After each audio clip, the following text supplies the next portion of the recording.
sigo poniendo esta sangre en tierra, este corazón que bate su parche sol y tinieblas, para continuar caminando al sol por estos desiertos, para recalcar que estoy vivo en medio de tantos muertos, para decidir, para continuar, para recalcar y considerar. Solo me hace falta que estés aquí con tus ojos claros. Ay,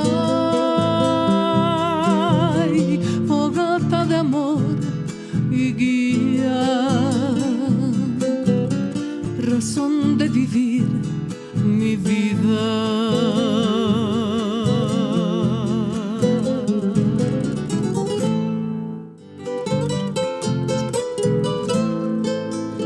Eliana, bienvenida, gracias por aguardarnos. Estamos vía Zoom. Gracias, Eliana, por acompañarnos. Hoy quiero invitar a leer tu columna, Eliana, Inteligencia Artificial y Hollywood, pero quiero aprovechar la presencia de Eliana a distancia para hablar de Hollywood, para hablar del periodismo. Es decir, la inteligencia artificial es un corte transversal en las transformaciones de la sociedad. Quiero que tú marques hoy la agenda. Eliana, bienvenida. Bueno, tenemos el disparador de tu columna, que comienzas hablando de Hollywood, pero creo que a los periodistas nos interesa y nos preocupa y nos da miedo mañana perder nuestro trabajo por la inteligencia artificial, pero sucede lo mismo en diferentes ámbitos. ¿Por qué no retomamos, Eliana, este concepto y trazamos un poquito la perspectiva de los cambios de la sociedad? ¿Te asusta, Eliana, lo de la inteligencia artificial? ¿Y qué es? Bueno, primero, ¿qué es? La inteligencia artificial es básicamente, digamos, algoritmos, es decir, fórmulas matemáticas que hacen que las computadoras realicen alguna tarea, ¿no? En base a bases de datos previas. Entonces, por ejemplo, en una inteligencia artificial generativa que se llama, que es ChatGPT, cuando uno le hace una pregunta al chat, ese chat responde sobre la base de las bases de datos que tiene ya, que tiene acceso. En el ChatGPT son bases de datos que están en servidores, es decir, no lo toma de internet libre, sino de servidores. Y sugiere un texto, ¿no? Hace una predicción de texto, lo que se dice. O sea, se pregunta, después de esta palabra, ¿cuál sería la palabra más frecuente para responder en este contexto de esta pregunta? Eso es lo que es inteligencia artificial. Es básicamente el uso de computadoras, bases de datos, algoritmos. Es una cosa de informáticos, digamos. Pero tiene efectos en derechos humanos, tiene efectos en derechos laborales. Y sí me preocupa un poco.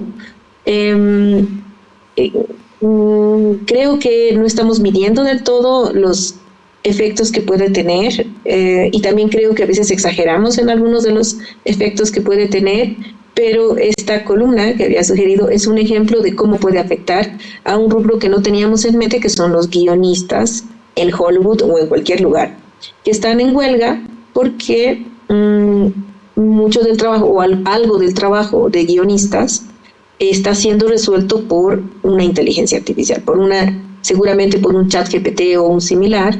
Por lo tanto, ya no les pagan a ellos todo lo que les pueden pagar para hacer guiones, sino que algo del trabajo está siendo elaborado por una computadora o por varias computadoras, por una inteligencia artificial, y por supuesto es más barato a costos para quien tiene que contratar a un guionista, pero hace que los guionistas comiencen a ver que sus condiciones laborales se reducen, se empeoran, digamos, ¿no?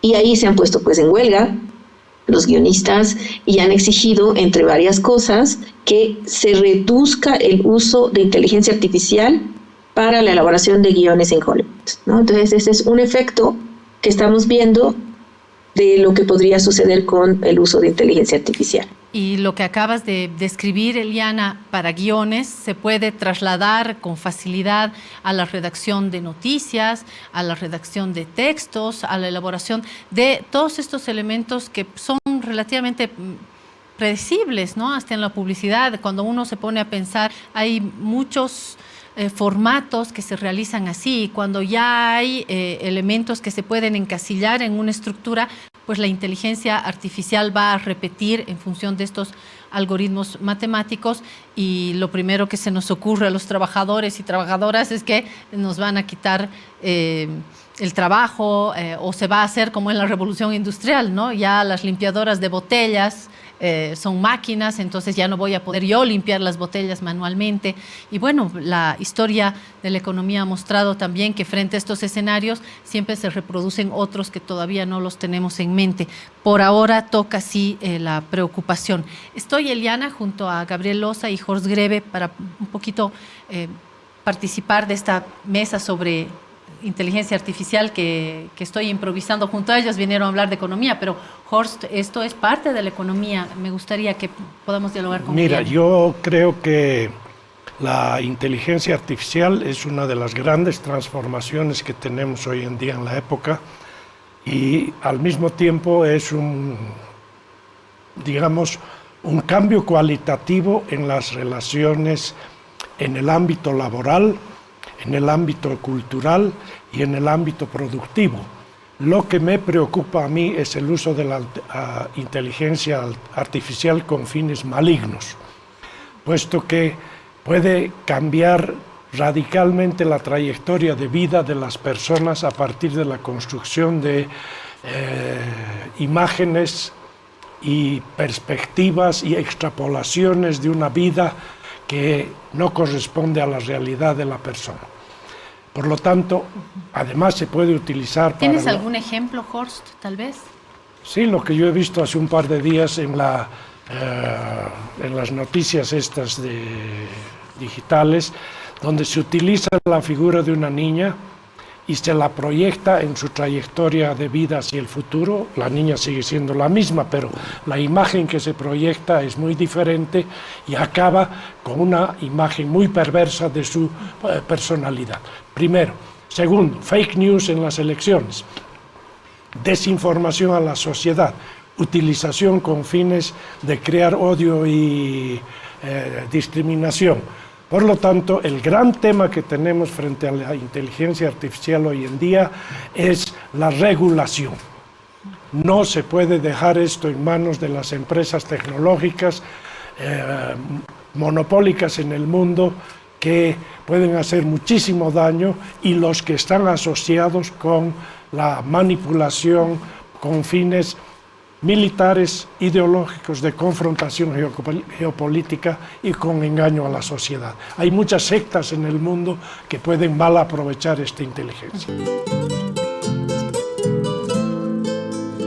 Muy bien, vámonos a la segundita del Piedra, Papel y Tinta. En este lunes empezamos con energía y vamos a hablar de economía. Vamos a lo que vinimos, Horst Grebe, Gabriel Loza.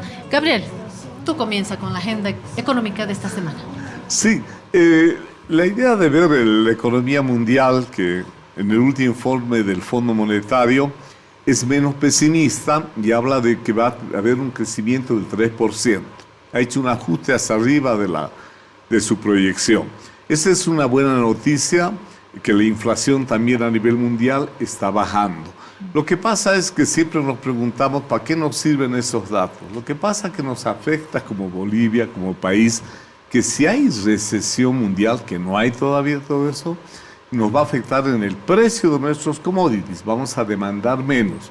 El comercio mundial todavía va a crecer 2%. Entonces, el gráfico nos muestra los comportamientos de la economía del mundo, las economías avanzadas, que son las que más han desacelerado su crecimiento, ¿no? De 2,7 va a 1,4, y las economías emergentes, y en desarrollo donde está Bolivia, que estamos en torno al 4%.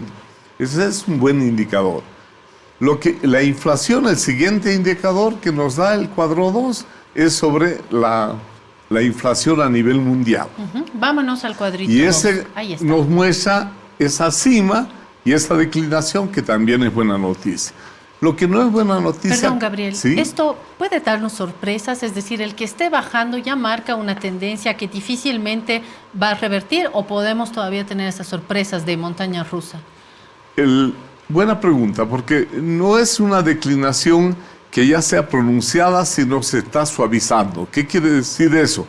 Que cada vez los precios no están bajando como se esperaba, sobre todo los precios de productos alimenticios y todo eso que necesita.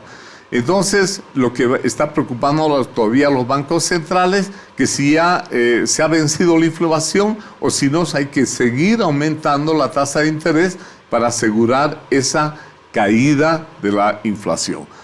A mi modo de ver, en América Latina y en las economías avanzadas ya se ha desacelerado ese crecimiento de la inflación, pero no hay todavía para cantar victoria. Todavía falta que esa inflación no haya ningún efecto, como tú señalas, de que puede subir en cualquier momento. ¿Cómo vinculamos un siguiente paso de estos elementos más globales a lo que le toca a la región y, por supuesto, al país? ¿Por dónde seguirías la reflexión, Horst? Yo creo que esos indicadores son una guía útil para mirar el aspecto más abstracto para nosotros, que es la situación global. Pero si miramos la región latinoamericana, tiene grandes diferencias. O sea, es poco recomendable utilizar un promedio para toda la región, donde tenemos una inflación cercana al 100% en Argentina, 40% en Venezuela y algunos países que tienen mejor manejada su situación inflacionaria. Como dice el chiste, ¿no? El que come 2 panes y el que come 0 panes, el promedio es que los dos comen un pan. Así Eso es. no es cierto. Entonces, primera observación. Segunda observación, hay un riesgo hacia el futuro dependiendo de cómo vayan los acuerdos sobre la salida de granos para alimentar al África y salida de Ucrania, ¿no? Eso tiene que ver también con el precio de la energía. Entonces, alimentos y energía en el mundo son los que están determinando en gran medida las tendencias del aumento de precios. Y obviamente la especulación de los grandes monopolios, porque ahora hay un nuevo poder en el mundo que ha adquirido una enorme fuerza, que son los manipuladores de las situaciones para vender más armamento.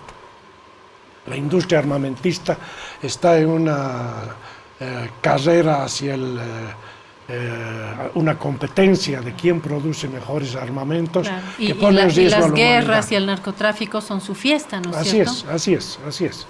Se ha tocado varias veces, Gabriel, también esta idea de defender nuestra soberanía latinoamericana, y si estamos muy lejos de tener una estructura del tipo Unión Europea, sí deberíamos poder organizarnos. Recuerdo que lo conversé acá con el embajador de Venezuela, César Trompis, organizarnos para tener una mínima estructura coherente. Somos grandes productores de alimentos, como región, hablando de Argentina, bien organizados podríamos ser mucho más dinámicos, ¿no?, en nuestras propuestas. Ha habido declaraciones propiciadas por Colombia, por el presidente Lula, de un concepto de cooperación e integración latinoamericana preocupada por los problemas.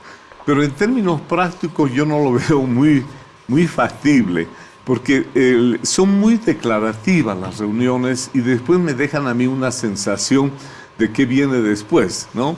Y lo importante es que esta integración o cooperación sea más selectiva. Una, por ejemplo, en el campo de alimentos, otra en el tema de hidrocarburos, en el tema del litio, en el caso de Bolivia, que estaba yo reclamando que hace tiempo deberíamos por lo menos cooperarnos con los datos, con la información, para que esa integración pueda tener más práctica. Y lo que me llamó la atención, por ejemplo, los países del África plantearon ya a Rusia y al mundo que se cese la guerra, cualquier sea el nombre o que se dio. Y América Latina y los demás países deberían fortalecer, porque si ese elemento no termina de una vez, no sé, resolviendo, por lo menos congelando, los efectos que todavía podemos ver en alimentos, en hidrocarburos, no son predecibles. Hay algunas cifras que tengo acá en mi chanchullo. El 2023 se espera un crecimiento global de 2.1%, 4 décimas más que las estimaciones anteriores. No sé si es del todo buena noticia. Para el 2024 un crecimiento del 2.4, 3 décimas menos de lo previsto. Y para las economías en desarrollo se advierte una vulnerabilidad de las economías en desarrollo debido a esto que nos compartía Gabriel. A pesar de la crisis energética y la guerra en Ucrania, la economía global creció, pero se espera que esta resiliencia disminuya en 2023. O sea, con todo esto yo no sé si ponerme feliz, no feliz, feliz, no feliz, sobre todo cuando tenemos para la región perspectivas para América Latina y el Caribe, un crecimiento de 1.5 este año, en México 2.5, Brasil con cifras modestas de 1.2 y 1.4 el 2024, Argentina, que es un caso particular por esta crisis que está viviendo a pasitos, a minutos de unas próximas elecciones, con una contracción del 2% debido a una grave sequía, aunque se espera cierto crecimiento. Chile dice se contraerá 0.8%, luego crecerá 1.8%, pero no sé si ponerme feliz, contenta o no, Jorge, con todo esto. No, creo que no se puede sacar una conclusión. Una primera, cuando se pone la comparación economías en desarrollo y América Latina está ahí adentro, hay una distorsión muy grande de los promedios porque están los países asiáticos y los países latinoamericanos, que tienen comportamientos absolutamente diferentes. Incluso en la región latinoamericana es difícil de sacar promedios por las divergencias que existen entre las economías y sus comportamientos y sus políticas. Entonces, hay que mirar con, yo diría, más ojo nacional. Está bien, hay niveles de interpretación a nivel más global, a nivel regional, pero nosotros necesitamos cifras que nos den la pauta sobre por dónde anda nuestra economía y esas tienen que ser verosímiles y confiables. Hoy hablamos de la tierra, del cuidado a la tierra, que pasa no solamente por hacer una mesa en agosto, sino por un agradecimiento y una convivencia amorosa que estamos perdiendo en el mundo y en nuestro país también. Por eso hoy propongo una mesa junto a dos mujeres muy interesadas y conocedoras de lo que se está viviendo en este momento ya me animo a decir, en la destrucción de nuestro medio ambiente, porque ya no hay alerta, ya no hay consejo. Realmente ahora hay que lanzar un salvavidas a este planeta. Quiero agradecer la presencia de María Mercedes Roca, a quien he conocido recién. Le doy la bienvenida, experta en biotecnología. Gracias, María Mercedes, por cambiar su avión, por cambiar su vuelo para aceptar esta invitación. Bienvenida. Estamos también vía Zoom, la extrañamos acá en la montaña, hace un tiempito que no viene, Cecilia Requena, hoy senadora de Comunidad Ciudadana por la Paz, pero desde hace mucho tiempo una vigilante del medio ambiente. Cecilia, bienvenida. Quiero comenzar, ustedes me van a marcar la agenda porque conocen mucho más del tema, pero quiero comenzar con un contexto más global. Me preocupa que después de tantas recomendaciones, de tantas alertas, de tantos avisos que ya ha dado el planeta de que está cansado, está agotado, está siendo pisoteado por nosotras y nosotros en todos los países, me apena muchísimo que quienes contaminan más sigan contaminando. Hay que hablar clarísimo de Estados Unidos y de China, pero no son los únicos dos actores. Creo que en los distintos continentes no estamos asumiendo estas alertas y ahora estamos frente a playas que nos traen agua en 37 grados, a pedazotes de hielo que estamos perdiendo, pero pedazotes del tamaño de un país. Es decir, creo que ya no podemos hablar de alertas, hay que tirar un salvavidas, decía. ¿Cómo podemos explicar todo esto? ¿Es tan así como digo? ¿Estoy exagerando? A ver, que comience Titi. A ver, Claudia, yo creo que no estás exagerando. El otro día que conversábamos con Ceci, le dije, ¿no? Tenemos yo ya soy dichosamente abuela y tenemos que velar por las generaciones futuras. Los niños que están naciendo y que van a nacer hoy. Me preguntaba yo cómo será el planeta cuando esos niños tengan nuestra edad. Y le decía a Ceci, bueno, tenemos básicamente nosotros, los de nuestra edad, 10, 15 años de vida profesional muy activa. Y me contesta Ceci con toda la razón, eso es lo que le queda al planeta de vida útil si no empezamos a hacer intervenciones muy, muy urgentes, muy puntuales y muy audaces para cambiar este rumbo de destrucción en que estamos encaminados todos los seres humanos contra el planeta. Ceci, tu introducción global a este tema, a esto que es responsabilidad de todo el planeta. Nosotros hemos llevado a esta situación. ¿Cómo le explicas y sobre todo qué puertas, vías urgentes, únicas ya a estas alturas? Sí, bueno, realmente la situación es gravísima y es peor de lo imaginado en muchos sentidos, ¿no? Los modelos han respondido bien, por ejemplo, en términos de cambio climático, que es una de las crisis globales. Hay otras, como la pérdida de biodiversidad, como la deforestación, como la pérdida de suelos, que es, por ejemplo, un tema en el que María Mercedes, alias Titi, es experta. Pues bueno, en el caso de cambio climático, los modelos han respondido bien en términos numéricos, pero los impactos están siendo mucho peores de lo estimado.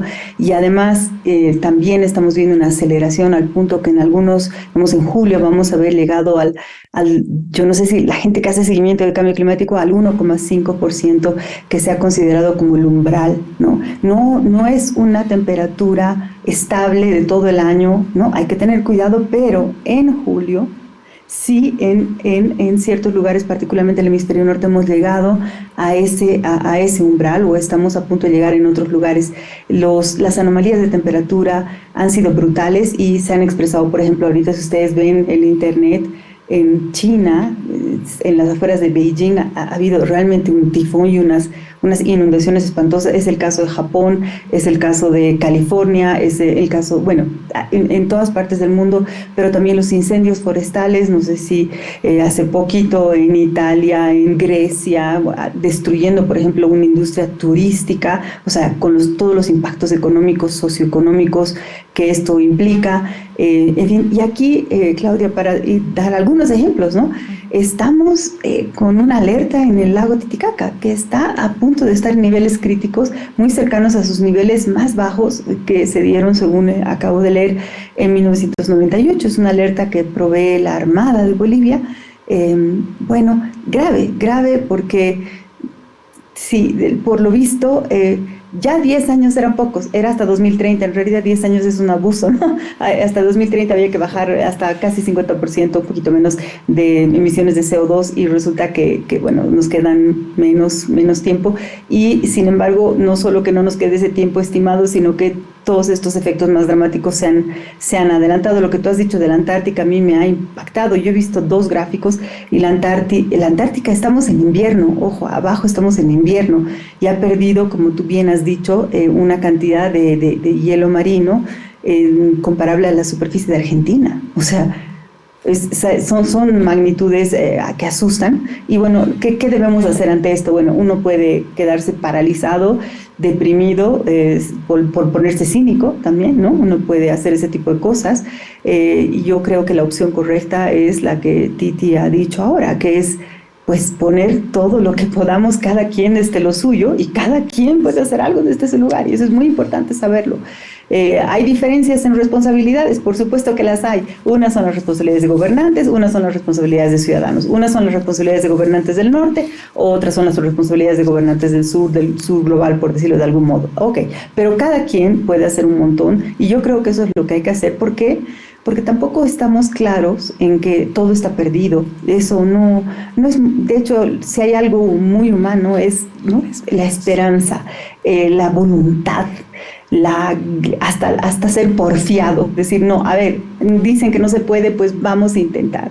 Y creo que ante esa posibilidad que existe, porque nadie aquí puede predecir nada, son sistemas muy complejos, por ejemplo, los del clima, pero también los de la biodiversidad, y termino diciendo que si a eso le añades los sistemas humanos en la interacción, todo es muy complejo, pero entonces lo que nos queda a cada uno de nosotros, insisto, es esta voluntad de hacer lo que se pueda, pero tener también la certeza de la urgencia y de la gravedad, porque a menudo podemos entrar en una especie de voluntarismo optimista y que todo va a estar bien si todos no hacemos un poquito, y la verdad es que ahora necesitamos un poco más que eso, o mucho más que eso, que es ese sentido de gravedad y de urgencia que estas semanas han puesto en evidencia y que debemos asumir, y eso tiene que implicar cambios en nuestro comportamiento personal, pero también en políticas públicas, y de eso podemos hablar más adelante.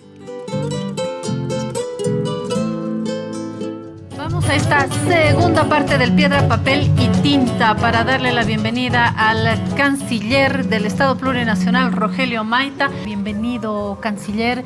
Le cuento que nosotros vamos a hacer pronto una mesa. Vamos a agradecer el seguir existiendo, el tener fuerzas para seguir trabajando, y creo que eso le debemos a la tierra, agradecimiento. Y el agradecimiento no es solamente con una mesa, es con 365 días al año de respeto a la madre tierra. Bienvenido, canciller, a este mes de agosto. Buenos días, Claudia. Un saludo a la audiencia del programa. Canciller Rogelio Mayta, doy la vuelta a la página para hablar de, una presencia, creo que nos va a traer novedades, la presencia del presidente boliviano Luis Arce en la cumbre BRICS en Johannesburgo, que esto no quiere decir, por supuesto, que Bolivia pertenezca a los BRICS, pero esta presencia, esperemos, nos traiga buenas noticias. ¿Cómo se ha dado este escenario, canciller? Bueno, primero el anuncio en sí ya es una buena noticia, ¿no? Es un acercamiento importante a este bloque, que no es algo accidental, ¿no? Nosotros definimos con el presidente Arce a inicios de gestión el despliegue estratégico de nuestra política exterior, que era no cerrarnos, ¿no? Ya podía advertirse ahí, digamos, ciertas tensiones en el escenario internacional, ¿ya? Que podían tener expresiones económicas como guerra comercial o expresiones bélicas como guerra, ¿no? Porque veíamos una disputa hegemónica en puertas o en desarrollo mismo, ¿ya? Entre Estados Unidos y la potencia emergencia, que es China, ¿no? Y en un análisis que tiene muchas más complejidades, ¿ya? Que lo que optamos es, como estrategia para Bolivia, abrir en un momento de probablemente definiciones, de que haya muchos bloques. Nosotros decimos abrirnos a todas las opciones, ¿ya? Como Bolivia, ¿ya?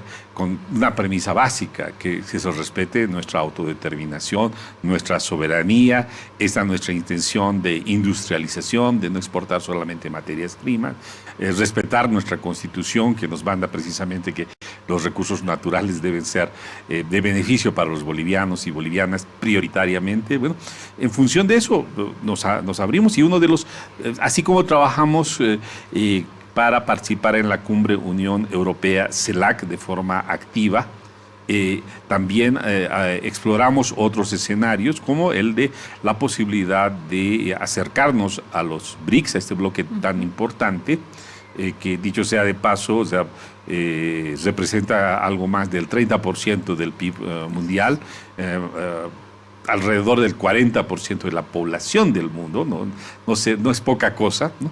Que nos parecía también, en términos estratégicos, importante, porque los BRICS en este momento ya tienen un peso específico en la economía del mundo, en la política que se hace en la comunidad internacional e inclusive en la geopolítica, ¿no? Y en perspectiva esa importancia va a ir creciendo progresivamente en los años. Así que asumimos eso y hemos realizado, pues, gestiones diplomáticas sostenidas, pero de un bajo perfil, ¿no? Para poder tener acercamientos con los países que conforman el BRICS a nivel diplomático, expresándoles primero el interés, viendo los aspectos en los que podíamos coincidir, hasta que ha llegado un punto en el que el presidente Arce ha remitido una nota entre presidentes, ¿ya?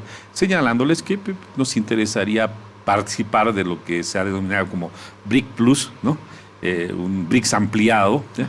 Y bueno, en función de esas acciones, nuestro presidente ha sido invitado a la próxima cumbre de los BRICS en Johannesburgo. Que va a ser el buena 24 señal. de agosto. Es el 24. La cumbre de los BRICS en realidad es el 22-23, que lo van a hacer a puerta cerrada, los 5 BRICS de este momento, y el 24 se abre con el Plus, ya, con otros países. Y ahí van a tener una participación, sin lugar a dudas, importante como la ha sido la del presidente Arce en Bruselas hace un par de semanas. ¿Cuál es la ruta? ¿Cuáles son los resultados más positivos que podrían salir de esta presencia en este encuentro para nuestro país? Bueno, ¿Qué apuntamos? Es parte de un proceso, es un paso importante. Los resultados como tal creo que se van a ir percibiendo y construyendo en el futuro.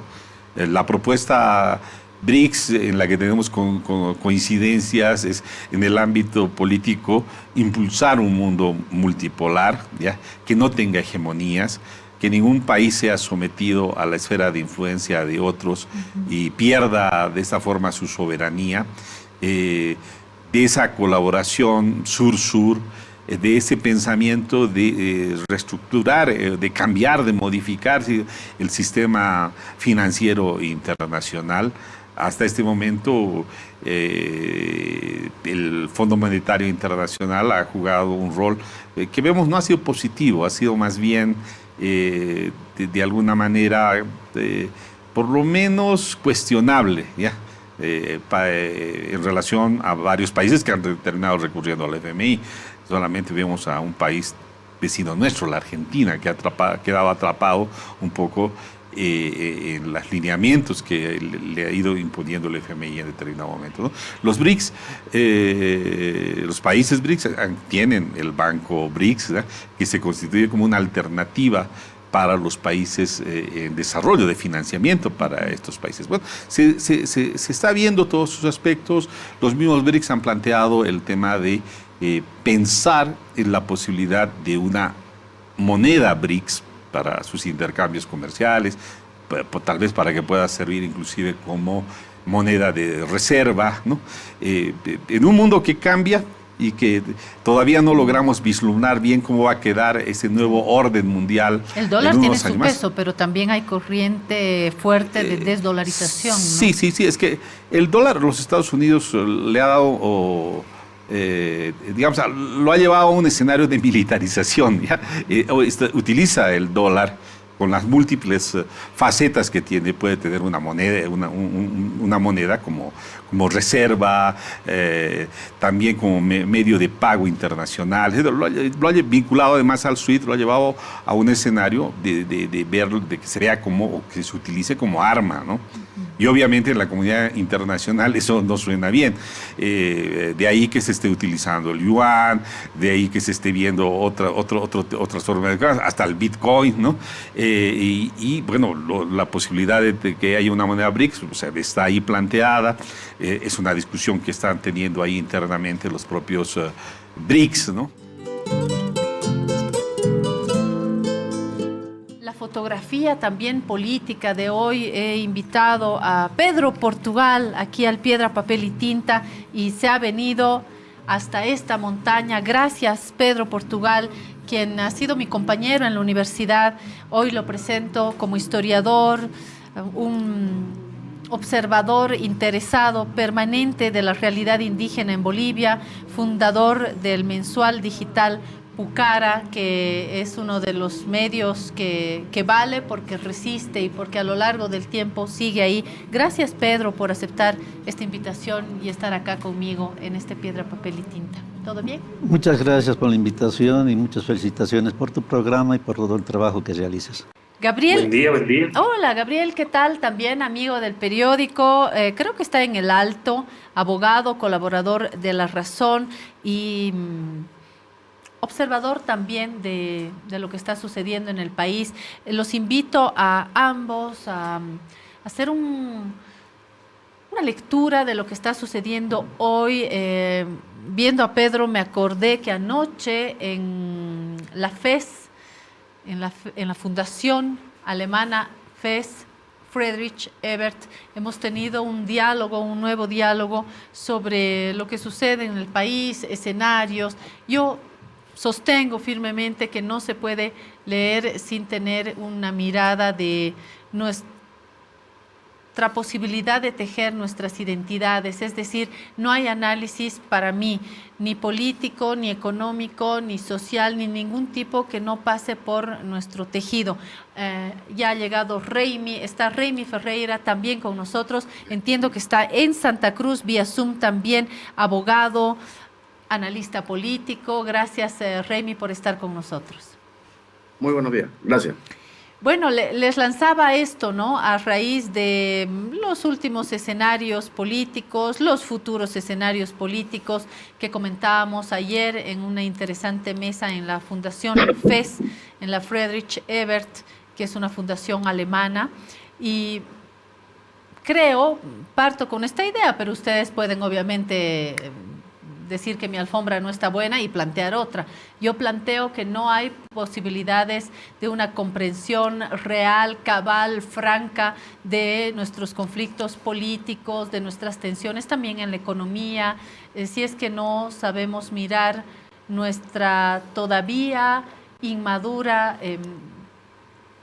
tolerancia con el otro, con la otra. Lo sostengo y no sé si Pedro está de acuerdo con esta idea, o hay que entrar por otro lado, Pedro. No, evidentemente, o sea, la tolerancia es una pieza fundamental para el establecimiento de cualquier cosa que sea funcional y mucho más en la administración de un país, en la vida de un país.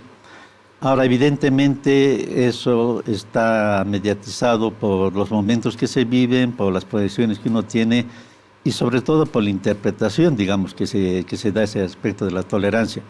Yo creo que solamente una visión histórica de cuáles son los orígenes de los climas que vivimos políticos en Bolivia, de esta dispersión de poblaciones, nos puede dar ciertos elementos, digamos, para poder resolverlo. La tendencia en Bolivia siempre fue de agarrar las ideologías de moda, ¿no es cierto? Y a veces estas ideologías de moda que corresponden más a una vivencia en otros lugares, aportan, pero confunden finalmente la resolución del problema, porque Bolivia vive a varios tiempos, ¿no es cierto? Tiene poblaciones muy a la moda, podríamos decir, en todo sentido, digamos, en el aspecto global. Tiene poblaciones que están en transición y tienen poblaciones que están todavía inmersas, digamos, en otros ciclos, en otros tiempos. Entonces, al principio puede parecer interesante, pero llega un momento en que hace colapso. Esto en el sentido de que Bolivia hemos pasado ya por varias interpretaciones teológicas sobre lo indígena, interpretaciones positivistas, el nacionalismo revolucionario, el modernismo, etc. Y ahora, digamos, hay mucho acento, digamos, sobre el aspecto de alteridad, de diferencia, que no es nada malo en sí mismo, digamos, pero que si incurren los errores que se ha pasado en Bolivia, no va a solucionar los problemas, puede agravarlos algunos y puede dejar pendiente la solución de estos problemas de coexistencia que tenemos. Sin embargo, o más que sin embargo, además, Pedro, hay una serie de lecturas de sociólogos, politólogos, historiadores, que han coincidido en que no podemos entender el país sin entrar por la puerta indígena desde sus diferentes identidades. Creo que eso un poco apunta también a lo que dices, al margen del color de la ideología, al margen de la puerta por la que entremos, tiene que ser sobre el indio, debajo del indio, al lado del indio, en torno al indio. El mundo indígena es clave, ¿no? Porque Bolivia o será indígena o no será, como dijo ya un intelectual tan citado como Zabaleta. ¿Les parece coherente esta entrada, Gabriel, por ejemplo? ¿Cómo haces para comprender esto que estamos viviendo en el país? Bueno, saludar nuevamente, Claudia, felicitarte por el programa, saludar a Don Portugal, saludar a Raimi Ferreira también en Santa Cruz y a toda la gente que está viendo y escuchando este prestigioso programa. Hablabas tú de la FES, la Friedrich Ebert Stiftung alemana. Hay otra fundación también, la Konrad Adenauer, ¿no? Y el otro pareciera lado, que... El otro lado, Gabriel. el otro lado opuesto a la FES. Pero a lo que voy, Claudia. Voy a que se trata de monopolizar el entendimiento de la realidad social boliviana a partir de ONGs, a partir de fundaciones. Vivimos actualmente en una dictadura del academicismo. Tratamos de brindarle a todo un matiz académico. Y si no tiene un matiz académico, un matiz de ONG, un matiz de fundación, ese pensamiento no vale. Para mí, ese es un concepto totalmente erróneo de interpretación de la realidad social. La realidad social se tiene que interpretar en las calles, en los mercados, en el minibús, en los trufis, en el día a día. En los bares, en las cantinas, en los restaurantes. Se tiene que palpar la realidad social para entenderla. No creo en esos análisis de escritorio que tratan de entender la realidad social boliviana con todos sus matices y su complejidad a partir de viejas tendencias, si se quiere, weberianas, ¿no? El intelectual jamás se equivoca, los que se equivocan son la realidad, la realidad social. Para mí eso no existe y debemos empezar a integrar lo que en algún momento Gramsci llamaba el intelectual orgánico, ¿no? Tener ese hilo conductor, ese cable a tierra, si bien construir teoría, pero no se puede caer en esa dictadura del academicismo. Creo que es interesante el planteamiento que tú realizas para entender a partir de las diferentes visiones la realidad social boliviana, porque eso es el Estado plurinacional. Encontrarnos en nuestras diferencias, debatir en nuestras diferencias, contrastar nuestras ideas en nuestras diferencias y generar líneas de entendimiento comunes. Me parece interesante esa primera idea, Gabriel, porque en efecto no podemos encerrarnos en la academia. Sin embargo, bueno, yo en lo personal no iría hasta la dictadura de la academia, hablaría más bien de los académicos que no logran comprender la realidad, y esos son los malos académicos. El buen académico cabalmente es el que sabe leer lo que está sucediendo en el minibús, lo que está sucediendo en las distintas esferas, y creo que los académicos son los que también saben hacer academia desde los bares, que me parece que son lugares propicios también para el pensamiento y para el intercambio. Lo que no valoro tanto son quienes construyen únicamente desde un pensamiento teórico, ¿no? No hay intelectual que no logre ser, como dijo Galeano, sentipensante también, sentitocante, sentirreal, ¿no? Creo que va por ahí. Reimi, hemos invitado una voz cruceña porque creemos que uno de los grandes desencuentros en el país, no el único, pero el más visible, se está dando en Santa Cruz con actos intolerantes. ¿Mi percepción es muy colla, Reimi, o he dado en el clavo? Bueno, creo que depende, ¿no?, a quién vaya la pregunta, ¿no? Yo personalmente creo que sí, en gran medida Santa Cruz es el vértice más visible de un conflicto de identidades. Eso es notorio. Hay un discurso construido, alimentado, fomentado por ciertas élites con intereses políticos, que están en el contexto de este difícil proceso de descolonización del Estado y de la sociedad. Pero no solo se trata de descolonizar el Estado, se trata de descolonizar la sociedad, que es lo más difícil, creo yo.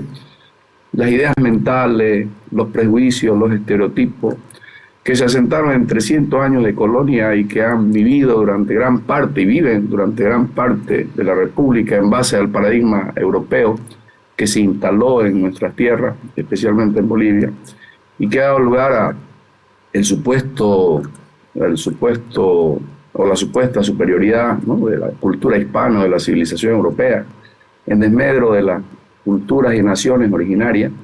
No es tan sencillo desmontar. Vimos un país en el que los diferentes ciclos históricos nos demostraron, ¿no?, que el discurso colonial seguía en la República.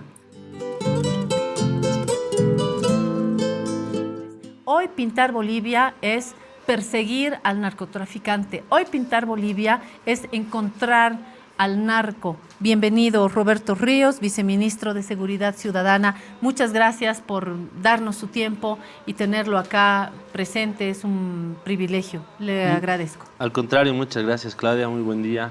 Justamente de eso queremos hablar, porque ayer ha sido un día con mucha información. Después de este video hemos visto a Marcet en este video generando desorden. Eso es obvio, hay que mirar los principios básicos de lo que es el narcotráfico y la mafia del narcotráfico. Y obviamente en el ABC está confundir a la policía, los estados, entregar plata, generar peleas, generar confusión. Es lógico y creo que no hay que perder de vista este marco para entender este video, ¿no? Se lo ve a él y apunta al director de la FELC, que puede ser el director de la FELC en Santa Cruz, puede ser el director a nivel nacional. En todo caso, salió la policía en un retrato de familia y desafiaron abiertamente, ahí está la imagen del video, desafiaron abiertamente a este narcotraficante Marcet, que está siendo buscado por varios países. Este es un pez gordo. Esto responde a una de las inquietudes que se habían planteado. ¿Por qué encontramos fábricas de cocaína y nada más? ¿Por qué solamente restos de? ¿Por qué peces chicos? ¿Por qué no vamos detrás del pez grande? Ahí está el pez grande, lo buscan en distintos países y él está respondiendo conforme a las lógicas del narcotráfico. ¿Cuál es la lógica, viceministro, del gobierno boliviano y qué certezas nos pueden dar, además de haber respondido como autoridades, como representantes de la policía? Usted no me va a dar obviamente todos los detalles porque se las estaría dando al narco, porque este es un medio público, pero ¿qué certezas sí nos podría dejar? En primera instancia es importante manifestar que como gobierno nacional encaramos de manera frontal lo que es la lucha contra el narcotráfico, ¿no? Y esta lucha contra el narcotráfico combatiéndola desde distintos frentes, destruyendo laboratorios, destruyendo pistas clandestinas, aprendiendo a personas vinculadas a la comisión de estos delitos en sus diferentes fases, porque el narcotráfico no solo es el líder de la organización, sino también tiene distintas fases como el transporte, la comercialización, la producción, ¿no? Por otro lado, también estamos enfocados en lo que es nuestro modelo soberano de lucha contra el narcotráfico, el cual no permite injerencia. Reconocemos que es importante este esfuerzo al ser considerado un crimen transnacional, que se lo combata de manera conjunta a nivel internacional en el marco de la responsabilidad internacional compartida. Y es en ese sentido que venimos realizando todos los esfuerzos. Nuestro hermano ministro, el compañero Eduardo, constantemente presenta no solo los resultados de los distintos operativos que se realizan, sino estadísticamente los resultados que estamos obteniendo a nivel Ministerio de Gobierno, a nivel Fuerza Especial de Lucha contra el Narcotráfico, que además son resultados que están siendo reconocidos por la comunidad internacional, como la Unión Europea, como el Programa de Naciones Unidas, como otros gobiernos también que han resaltado la realización de operaciones conjuntas y el intercambio de información que ha pedido justamente desbaratar y desarticular este tipo de operativos que querían realizar estas organizaciones. Hay también interrogantes, viceministro, en torno a la verdadera coordinación con fuerzas homólogas en otros países. ¿Cuánto se está coordinando y hace cuánto tiempo? Porque las fuerzas del narcotráfico obviamente sí están interconectadas, manejan los tiempos, los territorios, cuentan con recursos económicos. ¿Cuánto los gobiernos implicados en la necesidad de captura de este narcotraficante realmente han coordinado las fuerzas o lo están haciendo recién? No, y es importante manifestar que nuestro modelo de lucha contra el narcotráfico tiene otro pilar que es fundamental, que es la regionalización de la lucha contra el narcotráfico, que es decir, reconocemos que el narcotráfico es un delito transnacional que no solo afecta a un estado, sino afecta a varios estados, y no solo a nivel de una región, sino también con otros continentes por la capacidad de articulación que tiene, ¿no? Y es en ese sentido que es importante comprender que los problemas que se presentan o las problemáticas que se dan a partir de este fenómeno delincuencial no son exentas o solo se les puede responsabilizar un Estado, sino al contrario, esta debe ser encarada de manera conjunta.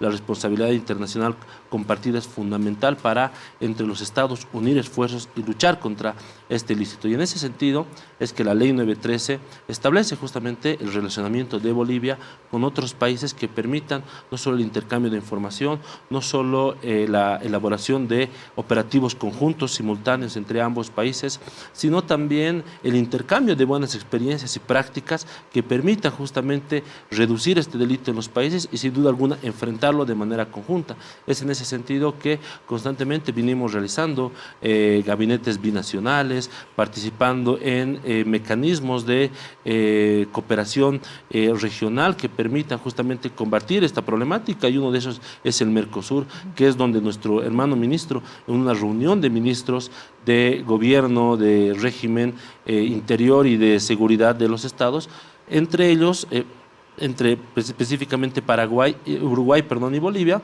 ¿no?, le comparten información de que este ciudadano estaría dentro de nuestro país, pero quien lo estaría solicitando sería Paraguay, ¿no? Y en ese sentido se lo convoca para poder intercambiar información.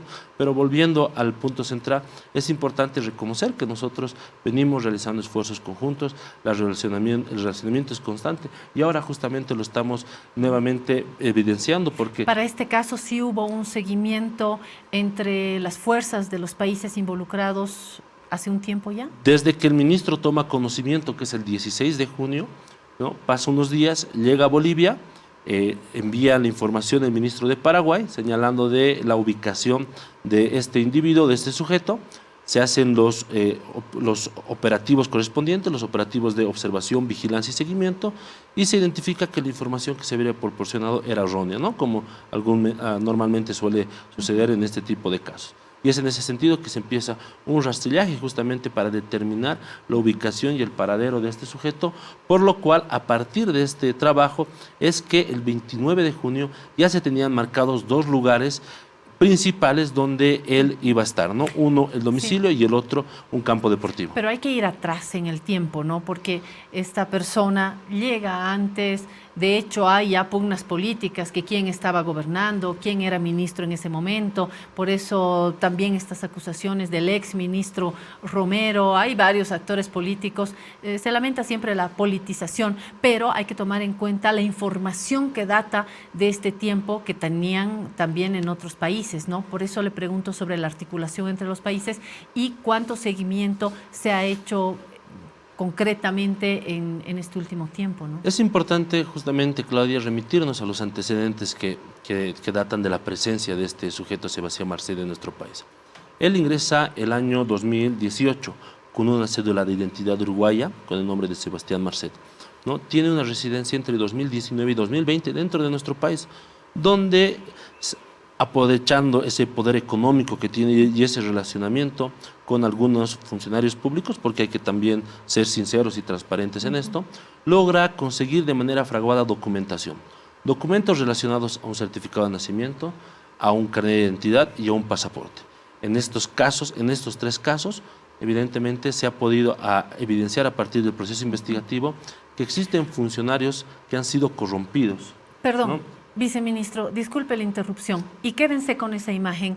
Ahí, en todas estas imágenes del 18, 19, 23, si se fijan ustedes en todas estas fotografías, yo, sin ser ninguna especialista de la policía, me puedo dar cuenta de que se trata de la misma persona. Se trata de la misma persona, es decir, incluso teniendo una identificación falsa, uno puede ver la fotografía, es decir, esto no es lo que sucede en otros casos, ¿no?, que hasta se cambian la cara, viceministro, es decir, cambian definitivamente su aspecto físico. En este caso me parece, y se lo digo sin tener ninguna experiencia real en esto, veo que se puede identificar a la persona. Yo, para ir a la esquina, para ir al lago, para ir a Buenos Aires, para ir a Puno, me toman foto. Mi foto está en todo lado, porque en cuanto pasa un aeropuerto, las autoridades nos toman una fotografía. No hay alguna manera, o no hubo alguna manera de identificar, vuelvo con esta coordinación entre los países, las caras buscadas en la región deberían estar identificadas, ¿no? Justamente ese tema de identificación está relacionado al documento con el cual tú te presentas, ¿no? Cuando tú vas aproximándote por una ventanilla en migración, lo primero que te piden es tu documento, claro, ¿no? Y justamente verifican que tú seas la persona, y a partir de eso hay un registro fotográfico, pero el documento fundamental o primordial sobre el cual se hace la constatación de que tú seas es la identificación de la persona, el documento. Y en este caso, justamente, ¿qué es lo que él ha hecho? primero se ha valido de poder conseguir un certificado de nacimiento, ¿no? En el caso de Bolivia, que ha sido otorgado por un registro civil, que actualmente también ya el CERECI se ha pronunciado, señalando de que está en investigación y se está trabajando en poder capturar a la persona que ha emitido este documento. Posteriormente, cuando tú, Claudia, vas al CEGIP, de igual manera, el documento principal que te piden para poder darte el carnet de identidad es el certificado de nacimiento, ¿no? Ahora sí, me voy a la celebración de este 6 de agosto musical. Creo que la mejor manera de construir unidad en un país es vía el sentimiento, y el sentimiento se teje con música, con poesía. Quiero darle la bienvenida a Juanqui Carrasco, que está acá conmigo, primera vez en el Piedra, Papel y Tinta. Bienvenido, Juanqui, ¿cómo estás? ¿Cómo estás, Lolita? Te tuteo porque somos amigos y estás en un mundo tan artístico que me costaría usted a Juanqui, y le digo Juanqui también por el apodo. Sí, ¿Todo bien? No soy Juanqui, ya ni mi apellido, ¿sabe? Ya ni me acuerdo de mi apellido, dice Juanqui Carrasco. Parte fundamental de Thelonious, un creador de redes culturales, un articulador cultural, varias propuestas a lo largo de estos últimos años. Comenzaremos hablando de Thelonious, que ha sufrido tanto, Thelonious que se cierra, que se va, que no hay, y finalmente Thelonious, que es un nido de poesía y de música, ha ido a construir su última casita en este último tiempo, muy cerquita de la sede presidencial, ¿no? De la casa presidencial. Sí, mira, la verdad Thelonious ya había muerto el 2014, Pensábamos que estaba muerto, ¿no? se derrumbó la casa y el ícono y todo el misticismo del lugar. Pensábamos también que se había quedado ya truncado. La verdad, cuando yo compré ya Thelonious, lo compré ya armado, ya tenía Thelonious 11 años o 10 años de historia. Sabía que en algún momento, me dijo, en casa se iba a cerrar, pero quería que sobreviva esos años más. Claro. Se cerró y la verdad, no sé cómo, presión de gente, amigos, músicos, Juan Pereira y la Big Band, que me decían, ¿dónde ensayamos? ¿Dónde vamos? Claro, dejó una serie de huérfanos y huérfanas. Claro, no había escenario y los chicos buscaban escenarios alternativos de jazz y yo iba a verlos y era desesperante. Entonces logramos, gracias a la familia Soria, que nos cedió inicialmente un lugar para ensayar, y poco a poco fuimos en esto y al final adquirimos la casa. Ah, qué Hemos bueno, adquirido un patrimonio hermoso. Voy a pedir, siempre pongo en apuros a Joaquín de mi equipo. Estuve en Thelonious escuchando al Papirri en un concierto cena. A ver si hay imágenes del Thelonious, que es un lindo espacio, lo vamos a buscar ahora. Y ahora entonces nadie los mueve de ahí porque es propiedad privada. Sí, lo hemos rescatado, mira. Propiedad privada para que sea propiedad pública. Exactamente, ¿No? Estamos rescatándolo porque originalmente donde estamos era la terminal del tranvía. Claro, ahí está Joaquín, mira. Me decías. Ese lugar era la terminal del tranvía, era la estación final del tranvía. Entonces, hemos rescatado algo histórico que lo estamos conservando también. Y de paso generando un espacio donde tenemos ahora, aparte del escenario, tenemos salas de ensayo, tenemos un pequeño microteatro, estamos entrando en tener camerinos de verdad para los artistas. Además he visto las imágenes, pero imágenes clave del mundo, sobre todo del jazz, pero del mundo musical universal también. Hemos abierto eso, el telón se ha abierto. Tenemos los viernes siempre jazz, los jueves jam sessions, que son hermosos porque vienen artistas muy fuertes con sus alumnos, suben escenarios, muy lindo. ¿Todas las semanas, Juanqui? Todas las semanas. Hay jam session, es anfitrión, cada semana es un músico anfitrión. Ayer fue Juanjo Flores. Y los viernes tenemos, viernes y sábado ya tenemos variaciones, ¿no? De eventos. Intentamos dar apoyo a música que no tiene escenario. La música que está un poquito ahí flotando, linda y que no tiene ese escenario masivo. Claro. Entonces estamos dando y muy escenario. íntimo también. Hay varios espacios así y hay que alegrarse de que eso suceda. Sí. Bueno, antes de seguir con esta conversación que se va a ir hacia atrás también, Juanqui, quiero presentar a Alejandro Molina, que está con nosotros. Gracias, Alejandro. Los tres súper jóvenes. Nazaret Barrero, gracias por estar acá. Y Mauricio Copa está en guitarra, Nazaret la voz, Alejandro voz, y nos van a traer unas lindas canciones que nos van a hacer de verdad sentir la fiesta boliviana, y la fiesta boliviana es universal también. Bienvenidos, ¿cómo están? ¿Todo bien? Muy bien, muchísimas gracias. Primeramente agradecerte por el espacio, por nuestra casa que es La Razón. Sabes que siempre estamos felices. Yo he estado anteriormente con mis compañeros y igual agradecidos con Juanqui, con el espacio de Telonius, como bien lo comentaban. Ha sido muy lindo a cambiar de ambiente, ¿no? De ser a veces el público, ir a disfrutar de los shows, las jam sessions que organiza Juanqui, que son espectaculares, y bueno, pasar a estar del otro lado, ¿no? En este proyecto nuevo que estamos incursionando, que yo me siento, como te comento, así muy es el feliz. mundo del arte y el Sí. mundo musical, ¿no? Exacto. Y además a veces están en un ensamble, luego pasan, están en otro. Y eso es lindo también, porque tienen distintas facetas, ¿no? Sí, la verdad es que sí estábamos contentos. Creo que vamos todos, los tres, vamos probando en distintos proyectos. Claro. Y bueno, hoy día justamente nos toca presentarnos en Telonius con este temita de Reminiscencias del Avesol. Si bien no hemos estado nosotros ahí, porque son muy chicos, pero hemos escuchado muchísimo al respecto. Ya tuvimos la primera presentación el anterior viernes. Estuvo hermoso porque no solamente fue música, hubo poesía, hubieron, no sé, palabras de recuerdo, qué sé yo, así que estuvo súper lindo. Esto es viernes 4 de agosto a las 21 horas, o sea, hoy. Ustedes como yo están celebrando el 6, el 4, ¿no es cierto? Exacto. Celebraremos el 6 de agosto, el 4, diría el Papirri. Muy bien, les propongo ir con la música antes de contar a los jóvenes como ustedes qué cosita era el Avesol, pero empezaremos con música. Claro que sí. ¿Qué han preparado? Bueno, vamos a cantar La Resolana, un clásico, ¿no? Dentro de la historia de la música latinoamericana, ¿no? Entonces... Que en Bolivia lo cantó 1000 veces Emma Junaro. Emma Junaro, claro que sí. Entonces lo hacemos a la versión nuestra y espero que les guste. Una composición argentina, ¿no? La Resolana, que nosotros hemos dado muchas versiones en Bolivia, ¿no? Claro que sí. Vámonos. Vamos.